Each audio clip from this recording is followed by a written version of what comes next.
ዛሬ ዘወትር እንግዲህ ከምንሰራው እንግሊዝ ፕሪሚየር ሊግ ሻገር ብለን ደግሞ ከወደ ጣሊያን ምን አዲስ ነገር ተሰማ የሚሉትን መረጃዎች አብረን እንመልከት። በተለይም ደግሞ ዛሬ በጣሊያን የሚደረጉ ጨዋታዎች የተሰረዙበት ምክንያት አለ። ይሄም ምንድነው? በዛሬው ዕለት ሊካሄዱ የነበሩ የጣሊያን ፕሮፌሽናል እግር ኳስ ጨዋታዎች በሙሉ መሰረዛቸው ነው በይፋ የተገለጸው።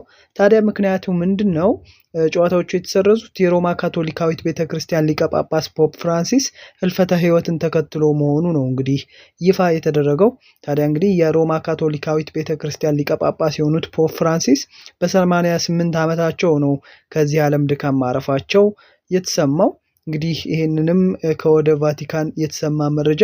ይህንንም ተከትሎ እንግዲህ 4 የጣሊያን ሴሪአ እና 10 የሴሪ ቢ ጨዋታዎች በሌላ ጊዜ የሚደረጉ እንደሆኑ ነው ኦፊሻሊ የወጣው መረጃ የሚያሳየው። ለማንኛውም ከወደ ጣሊያን ይሄ መረጃ ተሰምቷል። ነገር ግን ያው እኛ ወደ እንግሊዝ ፕሪሚየር ሊግ ላይ